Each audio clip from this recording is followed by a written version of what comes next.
Welcome back to the expert education. आप लोगों का स्वागत है एक्सपर्ट एजुकेशन में। कोरी हरि प्रसाद आप लोगों का स्वागत करता हूं।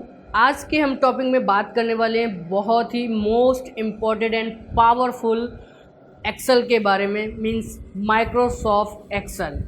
वैसे तो आप लोग इसका बहुत यूज़ करते होंगे, तो हर कंपनी में माइक्रोसॉफ्ट एक्सेल का यूज़ होता है। किस लिए यूज़ होता है? डेटा एंट्री के लिए यूज़ होता है, डेटा को मैनेज करके रखना, फिल्टरिंग करना और उसके ऊपर बिलिंग करना, इस सब के लिए यूज़ होता है। लेकिन आप लोगों को इसके बारे में कई सारे फैक्ट्स नहीं पता होंगे। जैसे कि पहला कि आप लोग जानते हैं कि एक्सेल की एक सीट में टोटल पेज कितने होते हैं? आपने कभी देखा है? या एक पेज होता भी है तो एक पेज में रो और कॉलम कितने होते हैं? आपने इसके बारे में कभी देखा है या जाना है?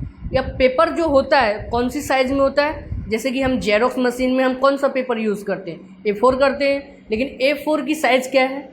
और A4 के हिसाब से एक्सेल के अंदर, एक्सेल के सीट के अंदर कितने पेज जनरेट होंगे? इन्हीं सभी फैक्ट्स के बारे में हम लोग इस वीडियो में बात करने वाले हैं। तो चलिए सबसे पहले हम जान लेते हैं एक्सेल के बारे में। तो एक्सेल क्या है? एक माइक्रोसॉफ्ट एक्सेल है जिसके अंदर हम डेटा एंट्री का उपयोग करते हैं। इसका एक्सटेंशन नेम क्या होता है? आप लोग जानते हो या नहीं जानते हो, लेकिन मैं आप लोगों को बताना चाहूँगा कि .xlsx होता है। ये लेटेस्ट एक्सेल का एक्सटेंशन नेम है। अगर हम 2007 की बात करें या उससे पहले की बात करें 2003 की, तो उस समय एक्सेल का एक्सटेंशन नेम XLS होता था। लेकिन जब से 2007 आया, 10 आया, 13 आया एंड 16 आया, 19 आया और ऑनलाइन चलाने के लिए ऑफिस ऑनलाइन 365 आता है, मीन्स इन सभी का एक्सटेंशन नेम XLSX होता है। और एक्सेल का पूरा फुल फॉर्म क्या होता है? Extra large seat. Extra large seat की अगर हम बात करते हैं तो इसके अंदर हम एक्सेल को हम स्प्रेड सीट, कैलकुलेशन सीट भी कहते हैं, जिसके अंदर हम किसी भी डेटा का कैलकुलेशन करते हैं। अब हम बात करते हैं सीट। आपने कभी ये अनुमान लगाया है कि हम एक्सेल की एक फ़ाइल के अंदर, एक्सेल की एक फ़ाइल के अंदर टोटल कितनी सीट बना सकते हैं? आपको पता है? नहीं पता है तो जानिए कि एक्सेल के अंदर क्या होता है कि एक्सेल के अंदर हम जो डेटा एंट्री करते हैं उससे क्या होता है, हमारी फ़ाइल की साइज़ मीन्स MB KB ये जनरेट होती है। और ये जनरेट होती है तो वो कहाँ जाता है? सीट के अंदर हम ये सब कैलकुलेट करते हैं। तो इसके आधार पे हमारा कहने का मतलब ये है कि हमारे एक्सेल के अंदर अनलिमिटेड सीट ली जा सकती हैं। वो भी आपके हार्ड डिस्क या मेमोरी के स्पेस के ऊपर डिपेंड करता है कि आपका स्पेस कितना है उसमें। खाली उसके आधार पे ही आप उसमें जितनी चाहे उतनी सीट बना सकते हैं, मीन्स कि आप उसमें अनलिमिटेड सीट्स ले सकते हैं। ये बात हुई हमारी सीट की। लेकिन अब सीट में रो और कॉलम कितने होते हैं या सेल कितने होते हैं? तो अगर हम कॉलम्स की बात करते हैं तो वो A से स्टार्ट होता है, XFD तक जाता है। XFD तो एक लास्ट होगा, लेकिन रियल में वो ZZZ तक जाता है, जो हमें XFD तक सिर्फ दिखाता है, लेकिन वो एक्चुअली ZZZ तक जाता है। अगर हम ZZZ तक के कॉलम की बात करते हैं तो टोटल कितने कॉलम बनेंगे? तो टोटल कॉलम आपके 18,278 कॉलम बनते हैं। कितने? 18,278 कॉलम बनते हैं आपके एक सीट के अंदर। और अगर हम अपने रो की बात करते हैं, जहाँ पर फ्री लिखे होते हैं, अगर उसको आपको देखना या जानना है तो उसके लिए आप एक काम कर सकते हैं कि आप कंट्रोल बटन प्रेस करके डाउन एरो दबाएंगे तो आपको लास्ट रो पे पहुंचाएगा। अगर आप राइट एरो दबाएंगे तो लास्ट कॉलम पे पहुंचाएगा।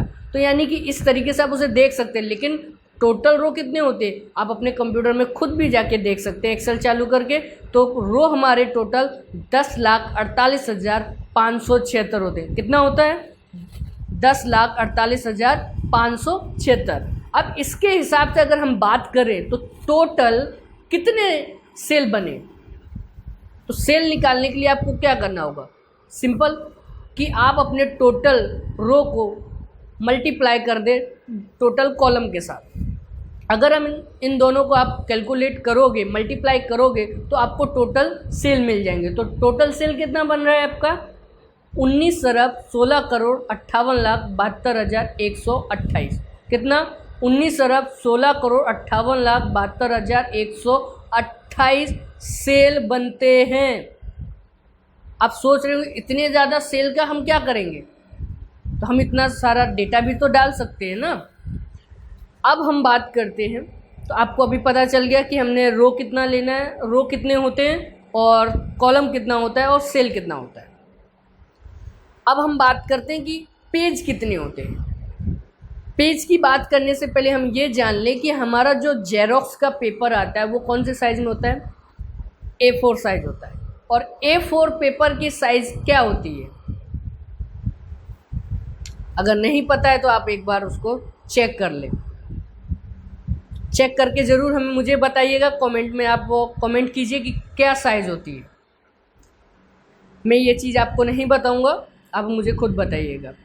अब हम बात करते हैं कि अगर A4 पेपर हमने लिया है तो A4 पेपर के अंदर टोटल कितने कॉलम बनेंगे? आपके 9 कॉलम्स बनेंगे। कितना? 9 कॉलम्स बनेंगे और 50 मीन्स 50 रो होंगे। कितने होंगे? 50 रो। A4 पेपर के सिंपल सेटिंग के अंदर आपके 9 कॉलम और 50 रो जनरेट होते हैं। अब उसके अंदर अगर आप डिवाइड मल्टीप्लिकेशन करते हैं रो और कॉलम का, तो आपके टोटल सेल कितने बनेंगे एक पेज के अंदर? 450। कितना बना? 450।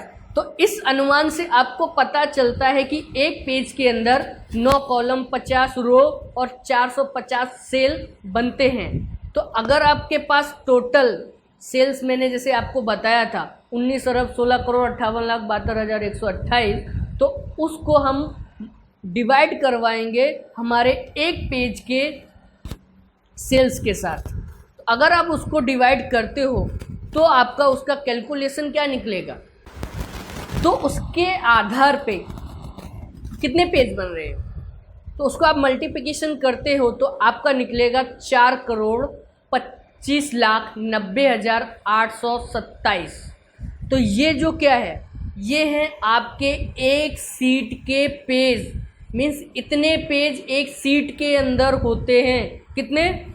4,25,90,827 पेज एक सीट के अंदर होते हैं। अब इतने पेज के अंदर आप जितना चाहे डेटा आप इंटर कर सकते हो और अलग अलग पेज में डेटा इंसर्ट करके आप उसे प्रिंट भी मार सकते हैं। उसके लिए मैंने सेटिंग बताई हुई है कि आप किस प्रकार से पेज की प्रिंटिंग सेटिंग कर सकते हैं। अगर आपने मेरा वो है वीडियो नहीं देखा है तो उसकी वीडियो की डिस्क्रिप्शन में लिंक मिल जाएगी, आप उसको भी आप देखिए कि अगर आपको पेपर प्रिंटिंग में भी कोई तकलीफ़ आती है, अगर नहीं परफेक्ट होता है तो कैसे आपको रो और कॉलम को सेट करके परफेक्ट प्रिंट कर सकते हैं।